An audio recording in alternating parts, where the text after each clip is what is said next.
All right, so I'm here with UltaGuide today, and I'm just gonna call you Sean. Is that all right? Yeah, that's fine. All right, yeah. And we're deciding to do a top 10 best of songs of 2016 list, as well as a top 10 worst songs of 2016 list. And um, I'll go ahead and say right now, I don't think 2016 was a very good year for music. No. Um, so yeah, there's not going to be a whole lot of like structure to this. We're just gonna kind of wing it. Just gonna go ahead. Uh, yeah, the 2016 was no 2012. I don't know about you. I loved 2012 for music. That 2012 was pretty good. 2016 is not Yeah, getting any not gold so star. much. Yeah, so I decided to invite Sean over here because I thought that we have pretty similar taste or like expectations for modern music anyway. There's going to be a lot of modern music on these lists, so if you're not into that in either respect, either best or worst, then you can go ahead and tune out. This is just going to be us discussing our own opinions, and we're not here to try to like if you like any of the songs on the worst list or if you hate songs on our best list, that's fine, just trying to be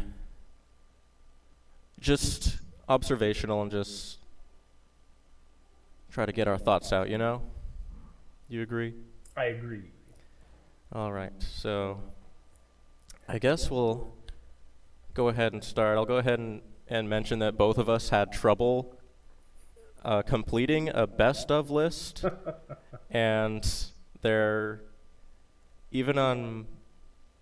I could only think we tried not to do the same artist on more than one slot on a list. So there were only 8 songs from different artists that I like. So starting at number 8 will be when I actually do really enjoy the song, but my first 2 are just kind of songs I thought were passable that if I heard on the radio I'd be like, yeah, I'll keep this on, or it did a little something for me, but not enough to like make me say I loved it.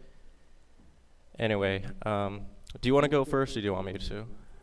You know what? Let's start with the best. Why don't you go first? All right, yeah, we're doing the best of first if I didn't mention that. No, I mean Um, like you're probably gonna have a lot better list than I am. oh, you think so? Okay, well, all right, so my number 10 was All We Ever Knew by The Head and the Heart.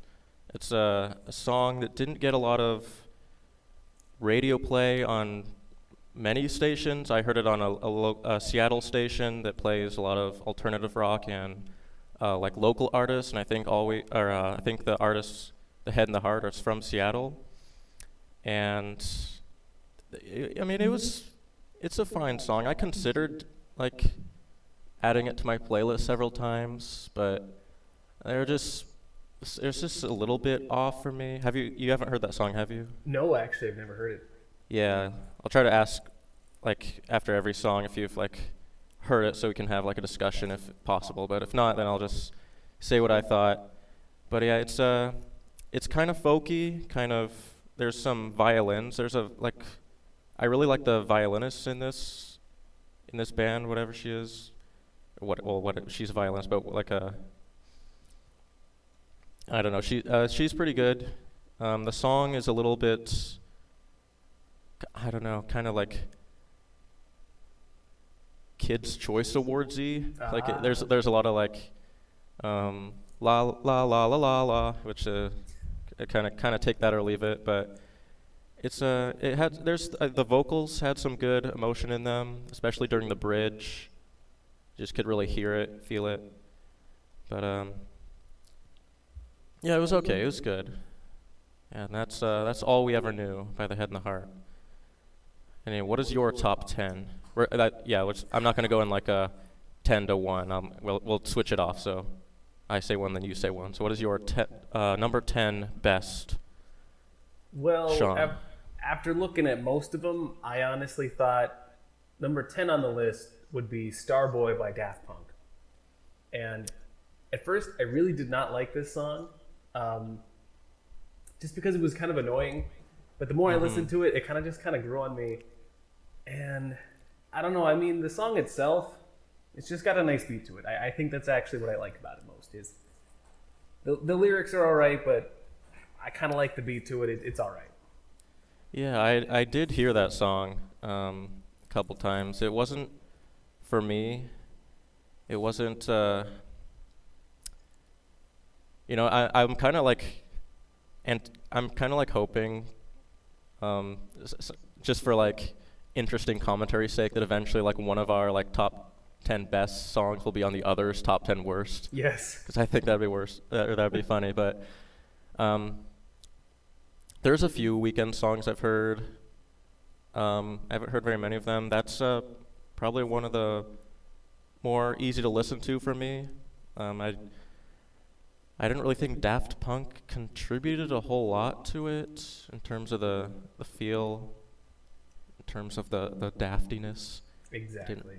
But yeah, I guess I just not really a huge fan of his lyricism.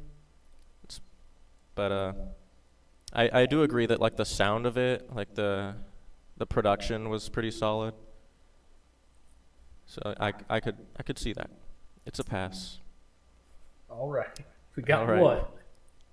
So my number 9 is Woman Woman by AWOL Nation. Did you hear that one? No, but AWOL's Yeah. pretty good. Yeah, I'm excited.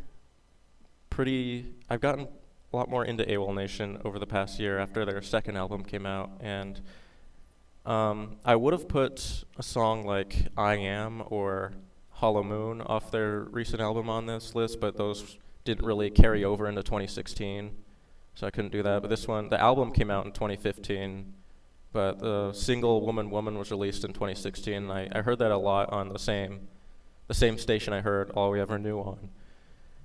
And I really like they have a very kind of interesting electronic production in a lot of their songs, but it's mixed with like a kind of hard rock, somewhat screamo-y feel in some of like the choruses or the bridges. The reason that this song didn't really I would still just say is just okay is because the chorus isn't that interesting. It's kind of like a generic like you're the girl for me type of stuff. And the instrumentals are kind of just like power chords, which isn't really too exciting these days. But I really like the verses, the instrumentals in the verses especially, because it kind of has this like kind of 80s horror soundtrack feel to it. So I like it for that, but after like the halfway point, kind of stop hearing that and just kind of lose interest in the song. But yeah, that's Woman Woman by AWOL Nation for my number 9.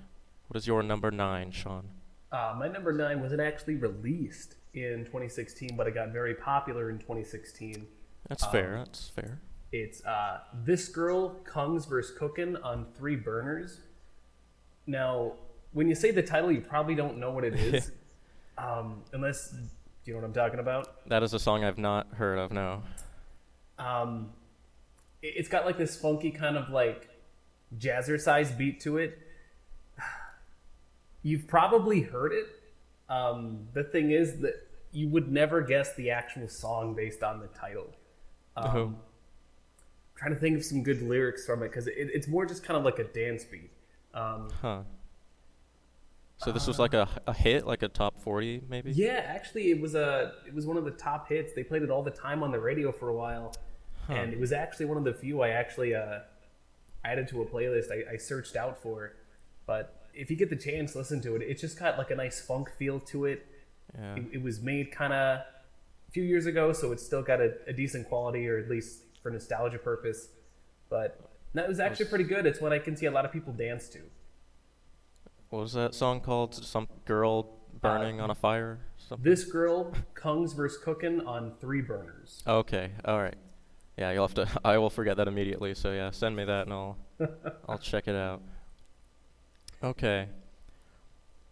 So my number 8, and these are getting into songs that I actually do enjoy and did like download and support. Number 8 is Don't Wanna Know by Maroon 5. And this is a song that did need some time to grow on me because it is very different from Maroon 5's typical sound. And you've heard this one, I'm sure, right? Oh yeah. Yeah. At first I was like, nah, I'm just gonna like let this song come and go, and um, that'll be that. But I actually found myself like kind of looking forward it to come on the radio, and it's I mean, I'll be the first to say I'm a fan of like both early Maroon 5 and more modern Maroon 5, and I'm gonna throw this out right now. I'm not gonna talk about this too much, but we'll talk about it at the end if we have time. But released a recent single called "Cold." Did you hear that one? I don't believe I did. Okay, well that one I'm not a fan of because it sounds a lot like it has a lot less personality. But whatever, we'll talk about that possibly later. Don't Want to Know grew on me because I feel like it kind of has this like theme to it that I don't know if it was intentional or not, but a lot of the sounds of like the instruments and like the weird like intro kind of distorted sound effects kind of have a childlike sound to them. Yeah. You know, like the beginning has this like weird Yeah. sounds like a kid being gone through a filter. But like the instruments themselves, there's like this kind of Jack in the Box synth sounding thing where it sounds like a toy you'd have as a kid. And I kind of just it feels like it goes with the overall like tone of the song of like I don't want to know no no no because it's kind of like he's kind of like repeating syllables, kind of like how a kid would go like la la la, like I don't want to hear it, you know, like I don't want to know. I don't know. Maybe I'm just reading way too into this, but I kind of got that like No, undertone from the more this. you say it, the more I hear it. Yeah, and I wasn't really a fan of the rap verse by Kendrick Lamar, but I thought it was short enough to where it didn't like ruin the song for me, and I still felt the sincerity in Adam Levine's voice. I felt like this is something he wanted to do. Didn't feel like yeah. If you haven't heard Cold, you should listen to that because it kind of just sounds like something he's just that he wasn't too invested in, and it just sounds way too generic. But Yeah, I think I yeah, saw you post that on Facebook. How you just weren't a fan of the song. yeah. Anyway, yeah. So I ended up really like. Oh, and there's like you can still hear like guitars in the chorus. There's like this really cool like guitar like tone on the second half of each chorus, which is kind of like really makes it a Maroon 5 song. Like without that, I don't know if I'd still like this song. 'Cause that's what like kind of gives it an extra step in atmosphere. And you want to know something crazy? The song, the recent song, the recent two Maroon 5 singles have had more guitar in them than the recent Linkin Park song that dropped. Huh. Yeah. I don't know if you heard that one, but we'll talk about that later if we have time. Okay, what is your number 8? All right. So my number 8, I know, is not going to be on your list at all. Okay. It is Two Phones by Kevin Gates. I don't know if you've heard it. I have not. It's probably because it's more of a hip hop rap song. I don't know. It's just I kind of like it. A buddy showed it to me like a while ago, and I just really like the song. It's kind of just what it says. The guy has two phones. One's for casual use, and one he uses for drug use. And it's just. I thought it was just gonna be a song about his work phone and his home phone. Like, I wish. No, but it's just. I mean, he's being serious, but it's just kind of funny. He's like, yeah, my phone's always interrupting me. I got this, that, and this phone. It's just, I don't know. It was just kind of a neat song, and it just kind of reminds me of, everyone's going to hate that I say this, but way back, Kanye West early stuff, before he turned into whatever he is now, he had, which is good. It was a good flow, just a good feel to it. And Kevin Gates kind of has that feel to him. And I really like that in Two Phones. It's just, I don't know. It's got enough of where it's serious enough to be an actual song, but there are parts where it's kind of funny. It's just an Uh-huh. entertaining song. Yeah, sounds like.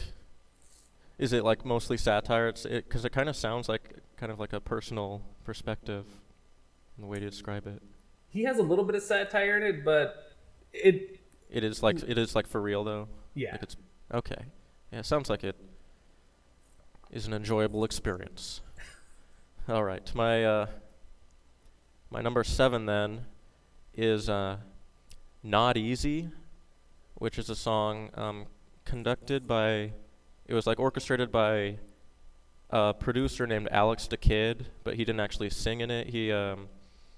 He got together ex-ambassadors, El King and Wiz Khalifa to do this kind of like country alternative rock Huh. with a little bit of hip hop in the later half. And it sounds like it would be like a mess.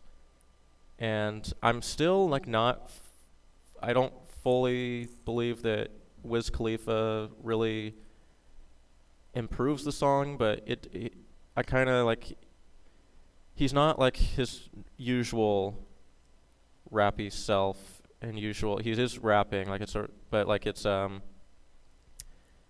the song just works overall. It's has a really there's a lot of like different types of drums. It's like bass drums and then like other drums stacked onto it for like to like increase the effect of the drum as like the verses progress and as it goes into the chorus. And it's just a it's just like a solid song about like 'cause the lyrics, "It's not easy breaking your heart" is how it goes in the song, and it's about like like having to separate and or move away and having to abandon some dreams, and it's has a really like it's really good. I would say. um and I was just overall impressed that I liked it for being having a lot of elements that I don't like on their own. Like I'm not really a fan of country, and I don't listen to rap by itself. But the song kind of came together, and it felt like they were all having fun with this, and you can hear that they like kind of passionate about this and just doing it right. Not easy. By you'll find it under Alex the Kid, but it has ex ambassadors and El King and Wiz Khalifa in it. Not bad.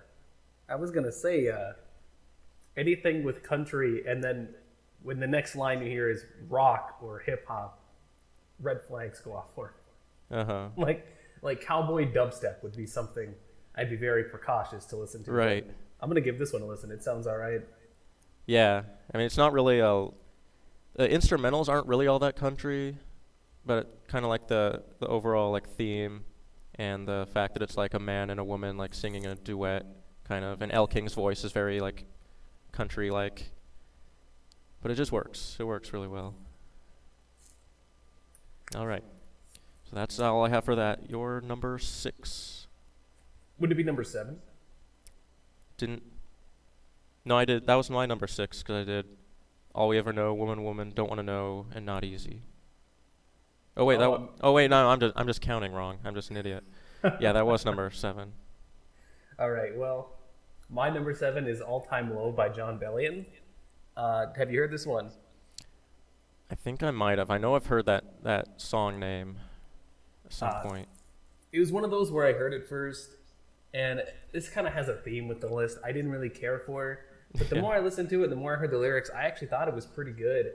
Um, it's just about how it's just one of those typical songs where it's like, hey, I meant a lot to you, and now it's like you don't want to talk to me, you don't want anything to do with me. I'm just kind of a ghost, you know. And it's like, well, I'm kind of just at an all-time low, and I don't know. It's not.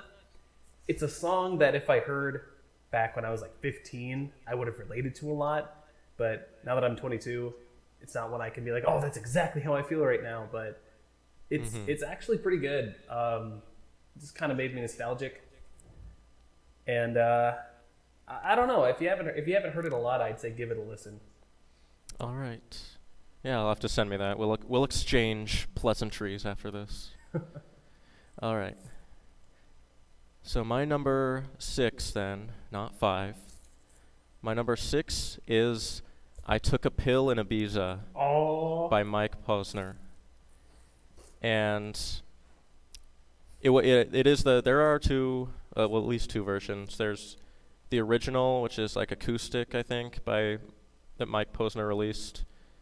And I tried to listen to that. It's just too slow for me, but I heard the Sieb remix, which is what you hear on the radio. That's the one that got a lot of attention, and I really fell in love with this song for whatever reason. It's very weird. It's very specific. It's very hard to relate to on like a just a lyrical level, like from the like the verses. There's definitely some lines in there that like probably like 0% of people have done. Like for one, I don't know about you. I've never taken a pill in Ibiza. I had to look up where Ibiza even was, you and didn't I've do it just forgotten to where show it was. Avicii you were cool. Exactly. Like I've never even thought about what Avicii thinks of me, let alone taking pills for his amusement. But this song is another one that like I went back and forth when like, do I love this song or do I think it's kind of whatever? Because it does kind of have some like a lot of like the the tropes of like remix instrumentals. Like it starts out like slow, like boop boop boop boop boop, and then it has like the like weird like distorted like drops like shh, shh, shh, shh. But what I really loved the most about this is the very very odd like instrumental chorus, which sounds kind of like a dying Wally or R2D2. You know what I'm talking about? Yeah. Yeah, you've heard this, and um, it's just weird, but it has like resonance in it. Like it just sounds like emotional, like it's crying out, and I think it works for the subject matter. I really think it works, and the like one part of the song that I relate to the most is, "Darling, all I know are sad songs," because I like to I like to repeat that a lot because it's true. I listen to a lot of like emotional music, and it's just weird hearing hearing like something so like honest and specific, and something that's like being spoken directly from like the perspective of a one-hit wonder artist, or that's what he was before this became a hit, because he had that other song, "Cooler Than Me," Mm-hmm. and I'm sorry if you can hear that phone. I want to destroy that.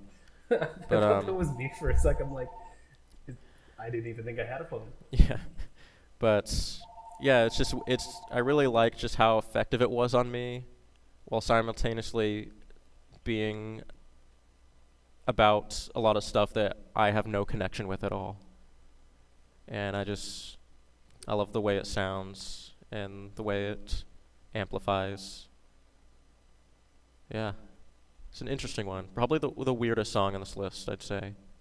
And it also has it's falling with a lot of along with "Don't Want to Know" and a lot of other songs in recent memory that have had like weird, like distorted, childlike whimpers mixed in with the "Don't Want to Know's" and this song. And there's like DJ Snake songs that are having that. I don't know what that is, but sometimes it works, I guess. So I guess they try it till it sticks. But that was my number 6. Well, my number 6 is going to be "Cake by the Ocean" by DNCE. And I'm guessing you've probably heard this one. I have, yeah. So the reason I like this song is it's just kind of upbeat. I feel like when this song came kind of big, there was a lot of songs that were just kind of, I don't know, they were just kind of downer songs. And then this one came out, and I was just kind of happy to hear that it was actually upbeat.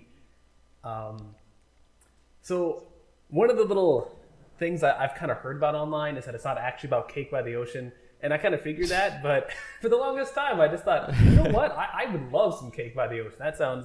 Just That a just sounds lovely. just a song about getting sand in your frosting.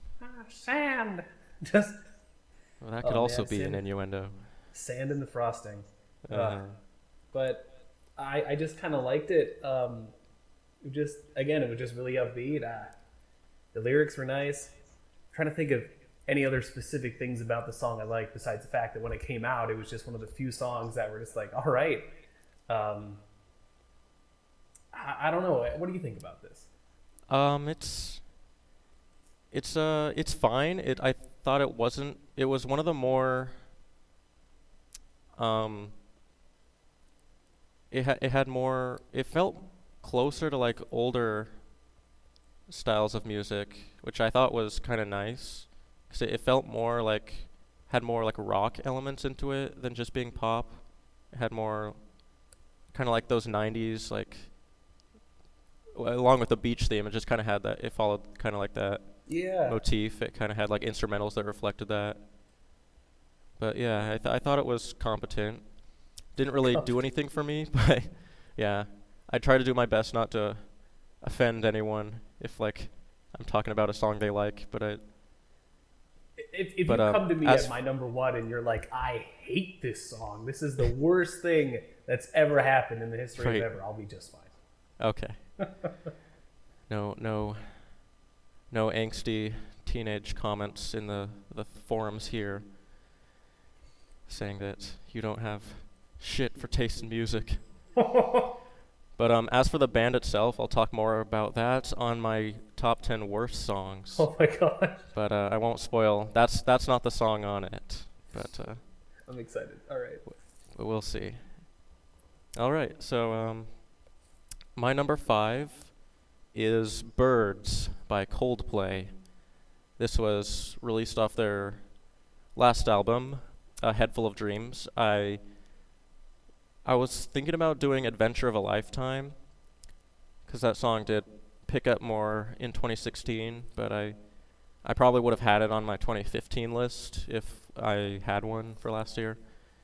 But I like the the reason I chose "Birds" was because I felt like "Adventure of a Lifetime," while it was good, it sounds like polished and all that, but it felt like too safe of a song and too much like Coldplay's standard like safe song where it's like a descending riffs of whatever, whether it's piano or in this case some kind of guitar. I still liked it, but "Birds" is a different kind of Coldplay song. It's one of their shorter songs. It's less than 4 minutes, and it just kind of keeps like stacking up instrumentally. Like it gets more exciting. There's more guitars, different guitar sounds on it, and it has like a really fun like synth drum beat you hear right from the beginning. It's really like pounding, but it's not like a loud party song. It's very soft. The lyrics or the vocals rather are very soft, and it's kind of whispery. But at the end, I really like it. It kind of reminds me of like "Fix You," where he's just like really yelling and it's like just amplifying. It's not as an emotional song as like "Fix You" is, but it kind of ends weird too, where he's like really singing, really amplifying, so then it just like cuts off at the like the last word. So it's like that's pretty interesting direction for that song. But yeah, I'd say it's probably my favorite, probably the most interesting song that I found on "A Head Full of Dreams," which was my favorite album of last year. Still think Coldplay's doing good stuff. I don't know if you heard a recent collaboration they did, just off topic really quick. Well, not off topic, but in regards of the list, Coldplay did a song in collaboration with the Chainsmokers. You know them.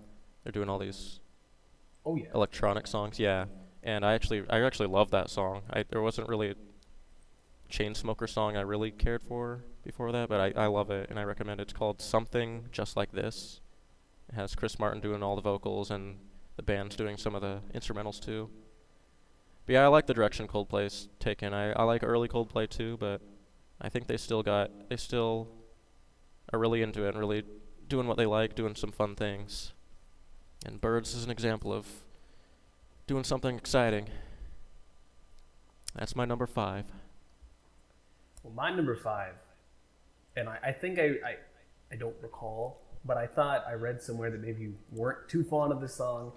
It's Rise by Katy Perry.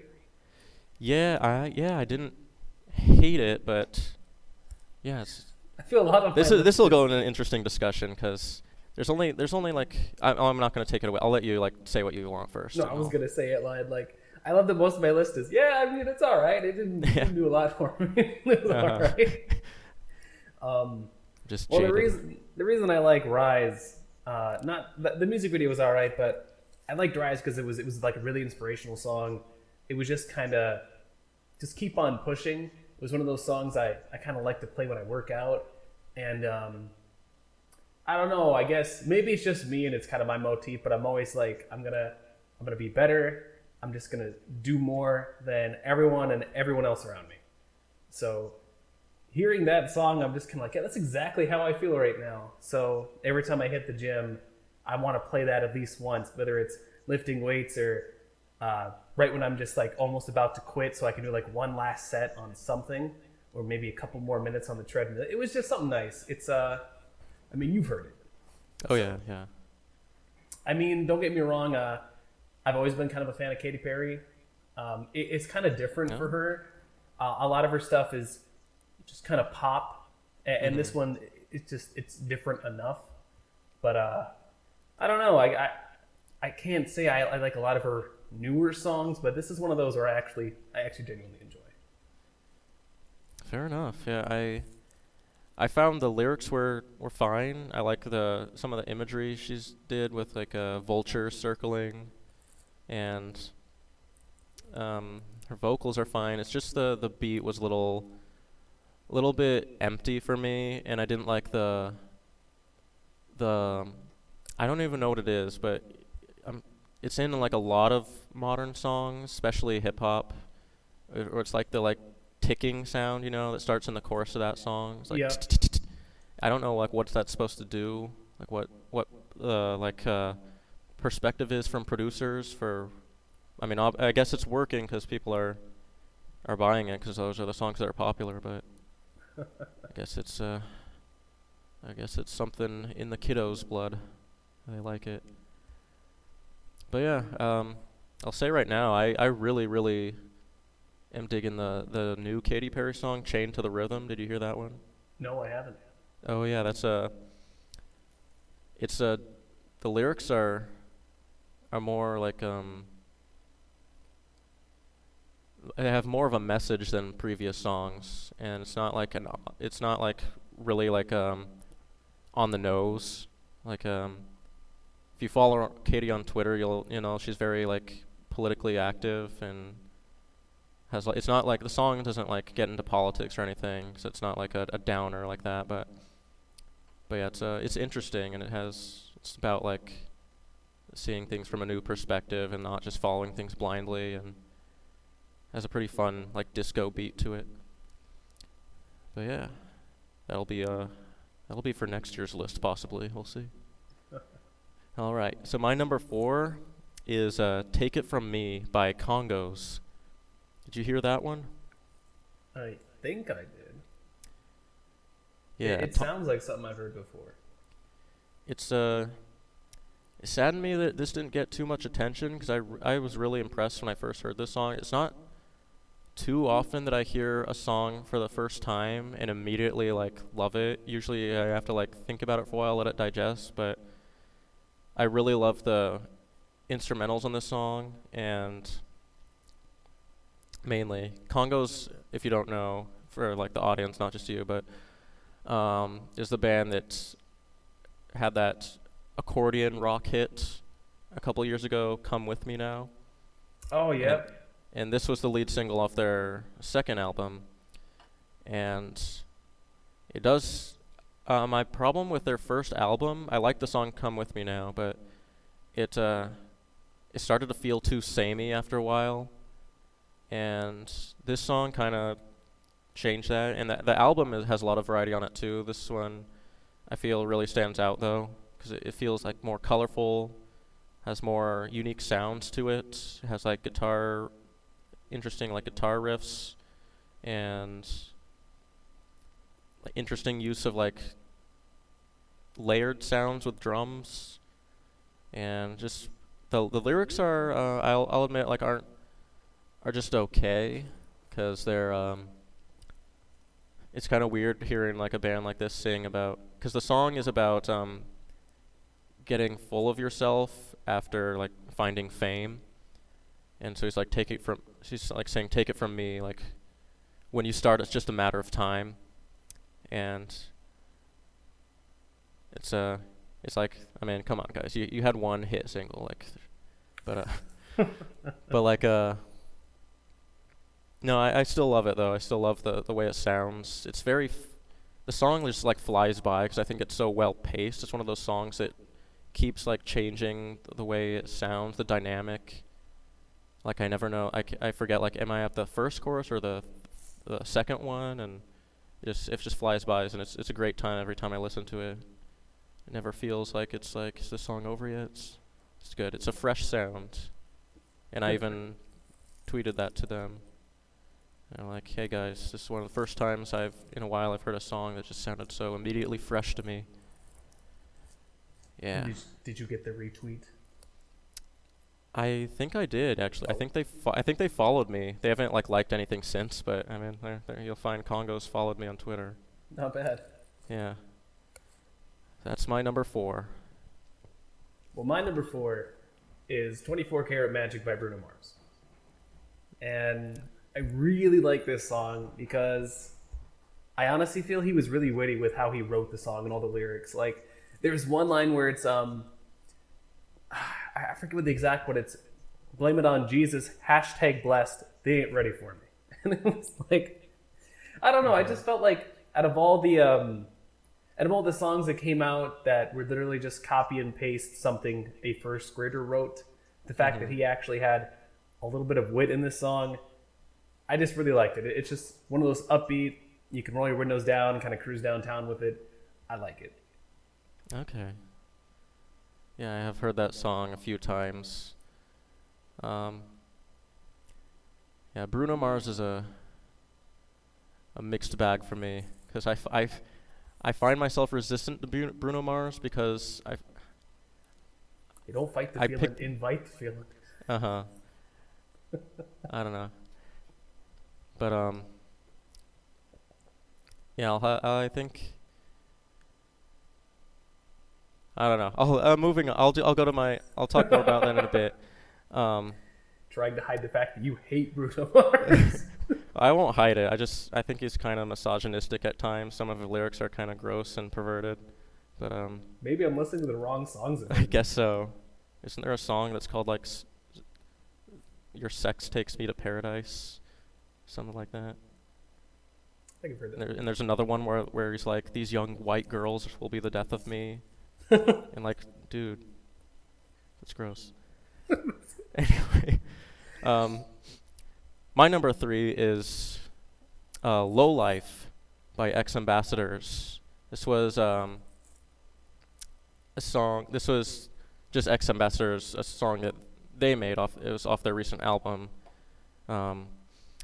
and I would have done "Unsteady" if I hadn't found this song on my own, because "Unsteady" has been on the radio, and I love "Unsteady." I think it's a great, and I think it shows that they have a lot of variety from their like first single "Renegades" that was a hit, but "Low Life" I just feel like really, it's just really strong, and it has like a guest singer in it, Jamie N. Commons. He does like the verses, and I think it just really fits the theme and the message, where it's like, I'm nothing but a low life, only thinking about my own life. And the music video, there's 2 versions of the song. In the music video, you'll find there's like a guest rap verse by ASAP Ferg. I think that's what his name is. It's like A money sign app Ferg. But But I much prefer the one without him, because you get to hear these really cool, like deep guitar riffs in like the pre-chorus and in the bridge, where it just sounds like this is another song that kind of has like some country elements to it in terms of like it's more just like the subject matter this time, but the heavy guitar riffs, which isn't really, I don't know if I'm like have my music genre straight right now, but there's like something about this reminds me of just the guitar riffs remind me of certain like songs about like the open road and like the country, maybe not like country songs specifically, but it just kind of has this like deep sound to it, kind of like bassy guitar, and I really love that. And I really love just they have this interesting like twang with just the regular guitars, like the electric guitar, where it sounds like it'll kind of like shake at the end. And I saw them like do this live, and they just kind of like just do that. They have this like like knob or extension on the strings that will like shake. It's like it'll like strum it like dun dun dun. It's just a really cool sound. It kind of just reflects the message of like being kind of like screwed up and kind of like feeling sick, feeling like unsatisfied with the way things are going. And then the vocals by Jamie and Commons are really good. He's more of like the country aspect of this, I'd say. He kind of has like a country folky voice that fits right into this. He's kind of like fast-paced vocals, not rap, but kind of just like fast-paced and melodic and very relatable. And kind of just cool imagery, cool like pacing with like the drums. There's big drums because it's an ex-Ambassador song. Again, pretty known for that, but definitely a lot of flavor to this song, I'd say. A lot going on, and I love it. That's my number 3. My number 3 is Downtown by Macklemore and Ryan Lewis. And with a lot of songs on my list, it's just kind of one of those you can turn on the radio in the car and then again just drive everywhere for. I like this one because I listened to it a lot when I was finishing up one of my last semesters in college, right before the summer vacation hit. It's just not bad. You've heard it before, yeah? I don't think I did hear that one, no. I don't think I heard it on any like top 40 stations. Let's see. I'm trying to think of... I don't know. This one's really funny and witty because he's talking about how he's got a moped. Like, he goes to buy a car. But instead, the guy's like, you know what? I have this moped for you. And he's all excited. It's this really, really crappy moped. Like, it's really bad, but he's completely oblivious to how terrible the moped is. And he's like, it's just really funny. He's like, all right, spent like nothing on the moped. I got money for gas. I got money in the bank. And he goes and he picks up his girlfriend, and they just kind of like squeeze together on the moped trying to ride. And he's like, all right, this is awesome. And it's just, he's really self-aware about it.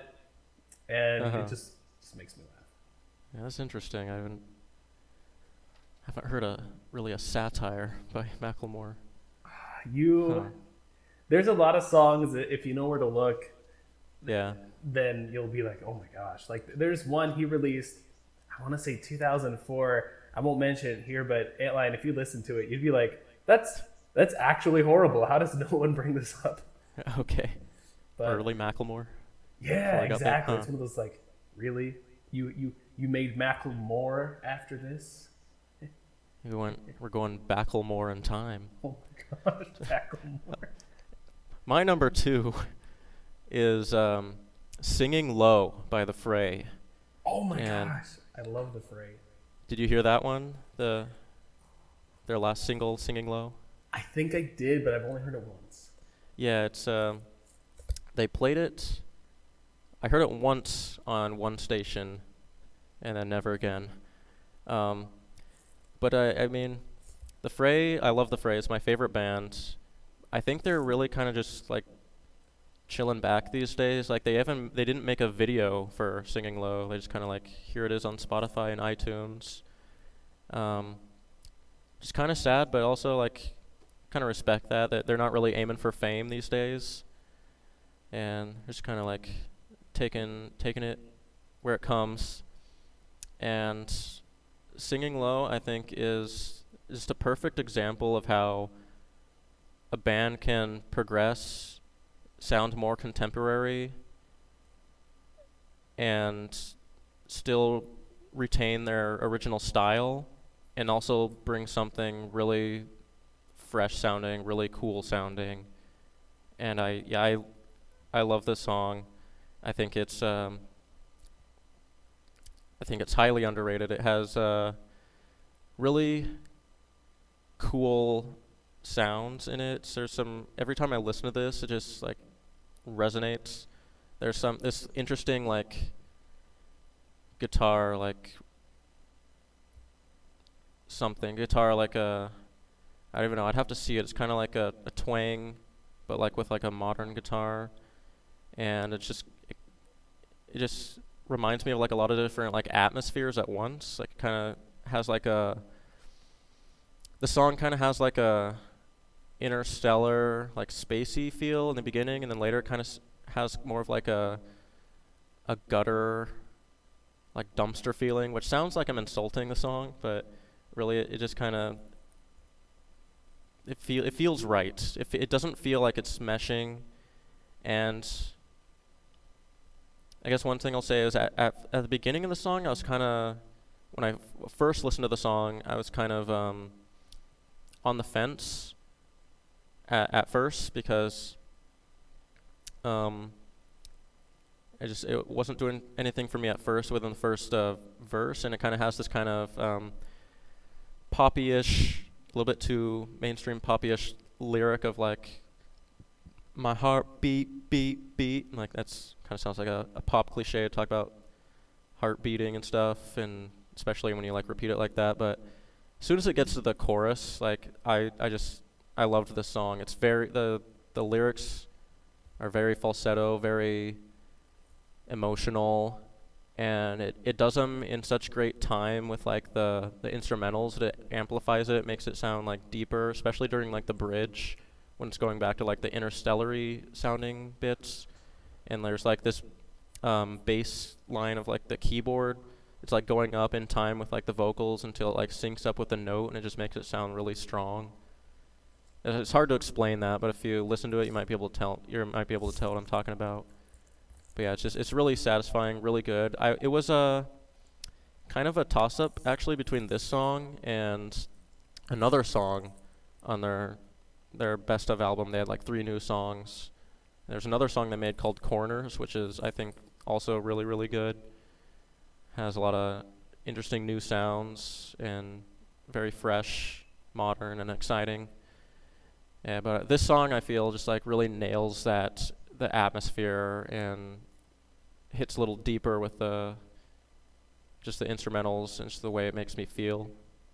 And I could just I'm just super happy about this song. 'Cause it's the first time that I've even considered that a Frey song might like compete with like How to Save a Life, which is my favorite song by them. Same here. That's my absolute one of my favorites. Yeah, in this song I feel like yeah, just kind of gives it some competition in terms of like emotional status. The lyrics aren't quite as like profound and deep, but overall it's very soothing, very very very passionate, which I think the Frey is good at.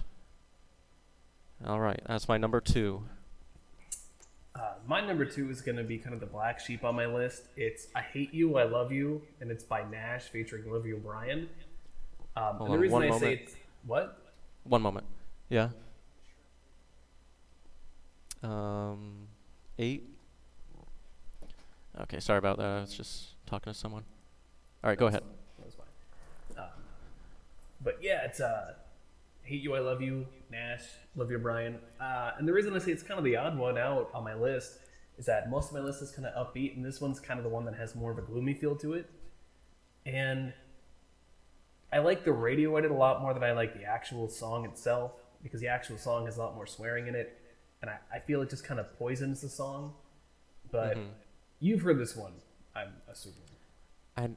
I know I've like seen it when I've like been going through like some radio stations that I like go to like on their website to like check out some of their podcasts, and it's been playing, but I can't actually remember if I've heard it. I don't blame you, because this is one of those where as soon as I heard it on the radio, like starting up, I immediately switched the station because I'm like, oh great, another one of these. Uh-huh. But I sat down and I'm like, I should probably listen to it because maybe it's good. I got to give it a chance. And I'm actually pretty happy I did, because it's not a song I relate to, but it's a song I love to sing. It's all about how like the guy's in a relationship, and I don't know if the girl is in one. I think the girl is just kind of his friend, but he's talking about how like he's in a relationship with this girl and he loves her, yeah, but he's got this friend and he's just like, man, like I think the history is they used to date, and he's just kind of like I still got feelings for you and I still care about you. It's just, I thought it was just kind of it took the typical pop song of just the cliches that they use and actually put a little bit of emotion behind it, and that's what I like. Okay. I'll probably have to listen to that then, because I've been, yeah, I sometimes I like judge a song like after I hear a few notes, like no, not quite.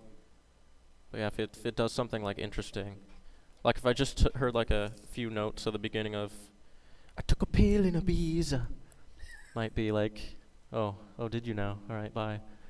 But yeah, hearing something as a whole can definitely be a different experience. All right. Is there anything you'd like to say before we get into our number ones? Any honorable mentions, maybe, or anything in general?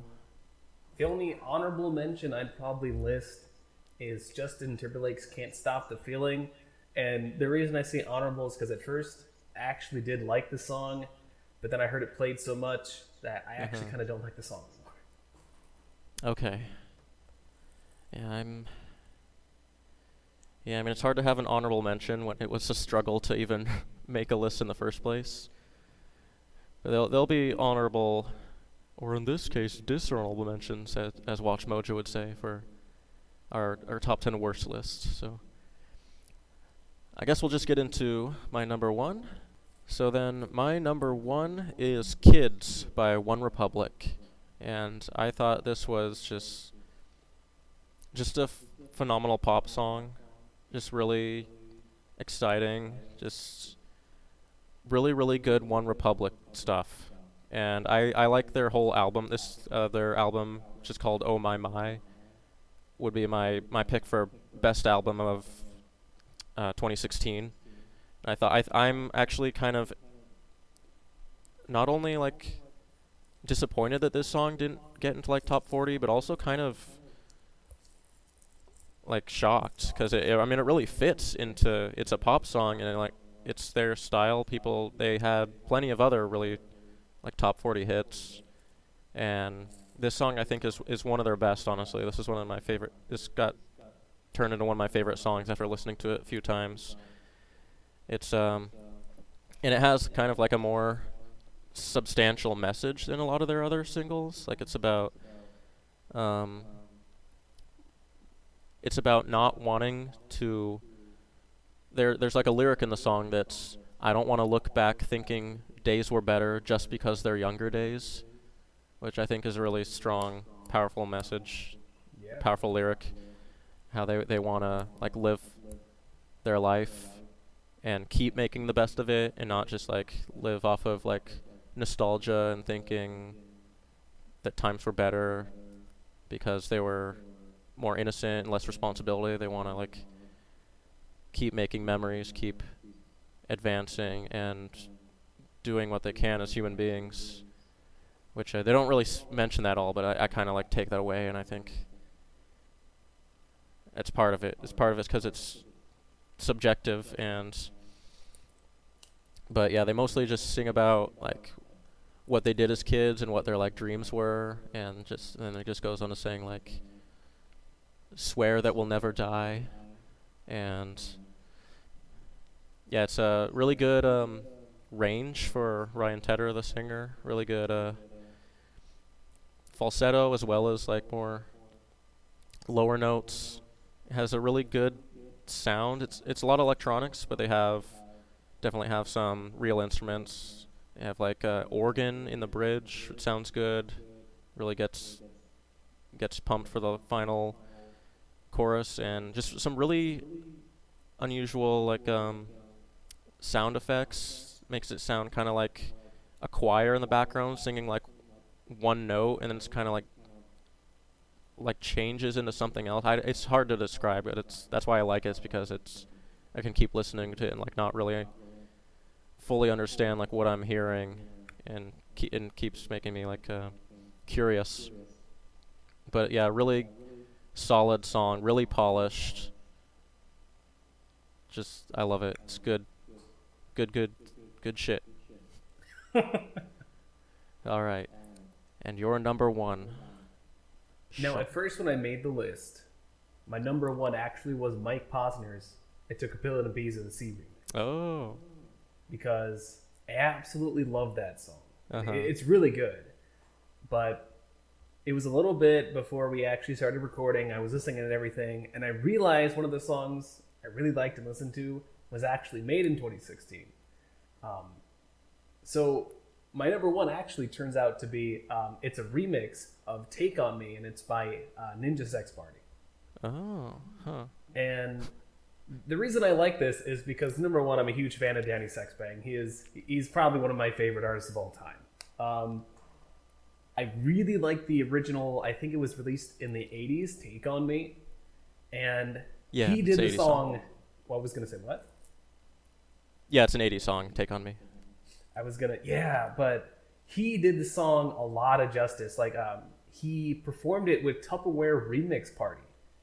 Tupperware.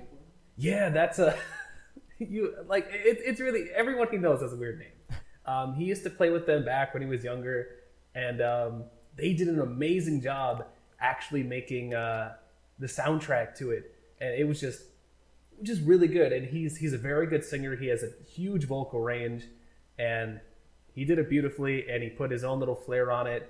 But it was just enough to where it didn't change the song. Like, when people or celebrities sing the national anthem and they put their own personal flair on it, it kind of makes it worse. Mm-hmm. But he put his own little flair on it, and it didn't really change the song at all. It's just, I don't know, if you haven't heard it yet, I really do recommend giving it a listen. Yeah, I love the original, and there's been a few like decent incorporations of the song in other recent memory music. That was a great sentence for English. But yeah, there's like as much as like I don't care for Pitbull, Oh my gosh. he like used the "Take on Me" melody in one of his songs, and I thought it sounded good there, but that was just because it's just the melody. But then I think some boy band did a cover of it, and it was all right. But yeah, so you can't really go wrong with "Take on Me," I guess. It's a wonderful song. All right. So why did I took a pill in Abiba? I took a pill in Ibiza not make number 2 then? It got bumped all the way off the list. Well, the reason because I had it all the way on the top of the list originally was because I really did like the song. It was a wonderful remix. I thought one of the lines where he wrote, "I get along with old timers because my name's a reminder of a pop song people forgot." Like, I don't know. It just felt like it was an actual deep song for once that actually made it on air by a pop artist. Uh-huh. And I'm like, man, that's I can really feel that. Like, that poor guy. But then, as I always do, I like to look up songs, little facts and tidbits. And Oh, is this gonna ruin this for me? well, no, because I don't wholeheartedly believe it. Now, what Mike Posner said about the song is, he says it's just a song. He doesn't really feel, he's not depressed. He doesn't feel anything about it. He just made a song. Mm-hmm. And I'm kind of thinking, like, I kind of believe he said that just to save face. But I don't know. So that's why I just kind of looked over at my list and realized it was literally, you could go on top 10 best song list, and it would probably be my exact same list. So I'm like, I gotta throw a curveball at the very end. Oh, okay. All right, yeah. So that was the best of 2016 in our opinions. Feel free to, you know, dislike or whatever if you feel edged or whatever the modern term is for salty, I guess. But Hashtag triggered. uh-huh. Yeah, we'll be talking about top 10 worst another time. So I'll upload this as one video, and yeah, thanks for joining me, and I'll see you again soon. It was my pleasure. All right. Well, take care, and we'll be back for more in a few days or so.